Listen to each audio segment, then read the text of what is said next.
Hey everybody, how you doing today? I'm going to be doing an intro to Hebrew lesson for you, just to kind of get you the basic ideas of some of the things you're going to run into when you first start trying to look at Hebrew words. And this is a real basic. I'm actually going to get into reading. I'm not really going to do the typical lesson. We're going to start reading this already in a second, because I just want to show you how easy it is to get into the role of this.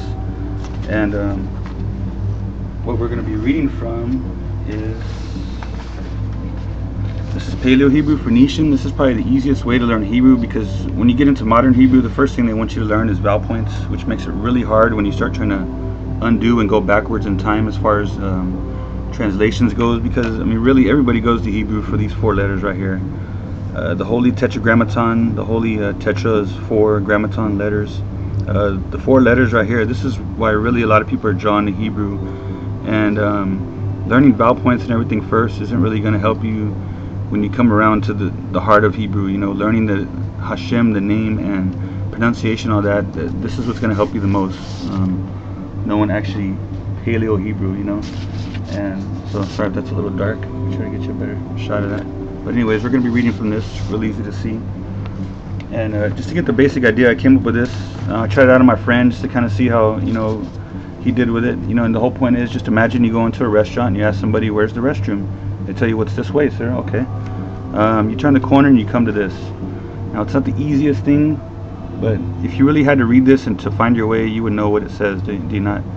And that's so funny, because what I did was leave out the vowel points here, but notice I put the A in the beginning, and that's actually allowed in Hebrew, because lots of words start with Aleph, and that's kind of weird. Subliminally I did that. I thought I was leaving out the vowels, but this is actually allowed in Hebrew. You're going to see this A, Aleph, and Ayin is like an O. Those are allowed in they're not actually considered vowel points, even though in English those are vowels, you know. So, but you would be able to read this bathroom ahead. You come up to the next sign at the end of the hallway, you would see this. I mean, you would more or less know, you know, it's not the easiest thing, but bathroom this way. And if you came up to the 2 doors, I'm sure if you really had to go, you would find out which one is yours out of these 2. You would figure out which room is yours. This is kind of what you're dealing with. You get into Hebrew, you're not going to have the vowel points, but it's much easier than probably it looks at first. So just to get you into the role of this, I'm going to go ahead and start reading from this, because I want to show you how much it really is just, this is such a natural language. You'll see how easy it starts coming off your lips. These first 4 letters right here, which you can see right there, this is Aleph, Nun, Kof, Yod. So that's saying Anaki, Anakai, Anaki, I am. So Aleph, Nun, Kof, Yod. That would be like saying A-N-K-Y in English, you know. Anaki. Then Yod, He, Wow, He, the Holy Tetragrammaton. And as a matter of fact, the earliest ever, you know, what do you call it, engraving of this name anywhere is the Mesha still, which is made by Mesha of Moab. So it's also called the Moabite stone, and it's 9th century BC. So this name is really predates modern Hebrew, and this is the earliest form you're ever going to see it in. Now keep in mind, just like English, there's handwriting. If you look at different Paleo-Hebrew, Phoenician, or Canaanite, that's what this language is referred to. If you look at these, you're going to find little variations. You know, you got to leave some room for handwriting and stuff. People personalize it to their own. You know, sometimes the Y is more like a U. You know, it's kind of each person. You know. So just to get rolling with this, it's Anaki, Yod, He, Wow, He, Alach, Heka. That's Aleph, Lamed, He, Yod, Kaf. Now you don't ever end a word with Aleph in Hebrew, so this is another little small things to cover right away. Is you're not going to end a word with an Aleph. This letter is, you know, it'll start a word, different things like that. But this is saying I am, Yod, He, Wow, He, Alach, Heka, your Elo, or your mighty one. Now this says Asher Hu.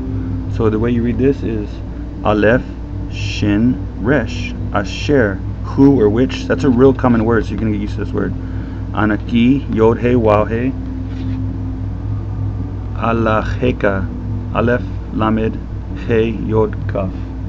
Alacheka. Asher, Hutz, Ateka, Ma'aretz, Mitzrayim, Mbet, Abdem. Okay, don't get too discouraged now. I'm going to go slower here, so let me spread this out because I think I'm missing some of the words. So now, Asher Hu Hutz Ateka brought you out of. Now this right here, this is He Yod Zadi. So this right here, this it's like this is a T and a Z together, so it's Zadi. So it's TZ. Hutz there's the Aleph. Hutz Ateka. So this is the Tau right here. This is later in languages. This was stood up and erected as the cross, but this is the original Tau cross. You're gonna find this. There's a whole story. This could be a book unto its own, and I'm gonna show you how this is on an older script. You can see it right here, but I'm gonna go back to that in a minute because I'm gonna let you keep rolling with this.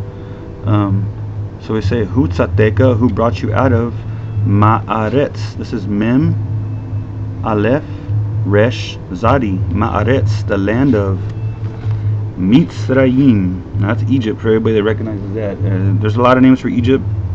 Can't say them all. Kim's a couple of them. This is also let me see, Mitzrayim Bet Abdem. So I'm sure you're already getting the sense of where this is coming from, because this is saying Anaki, I am Yod He Waw He, God or Adonai, Alacheka, your Elo.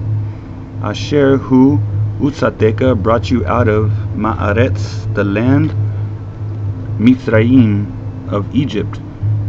Bet, that's his house. Abdem, of bondage, the house of bondage. So an interesting thing right here is Bet by itself, the letter, it means house. But when you want to spell it out, when you're writing, you have to kind of spell it out. You can't just put the letter. So you put Bet, the house Abdem, of bondage.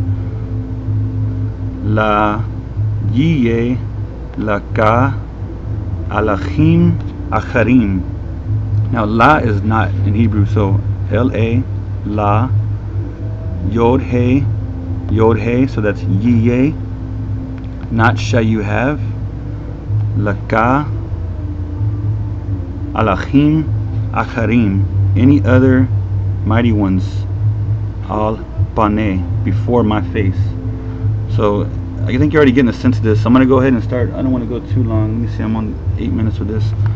This is kind of giving you the idea of how you're reading without vowel points. I'm sure you're seeing how you kind of need to know some of the words to be able to pronounce these out, but this one is so easy because the words they're using is just so it's the 10 Commandments. They're real common words. It's something that it's a good place to start when you're doing Paleo-Hebrew, because you kind of get the hang of the real common words, Not shall you have before you any other mighty ones. Anaki Alachim Acharim. That's Elohim for those of you that are familiar with Hebrew. Elohim, but in Paleo-Hebrew, Phoenician, Canaanite, it's pronounced Alachim, and then Acharim. That's any other gods. All. This is Ayin Lamed Paneh. All Paneh. Paneh is my face. All my face.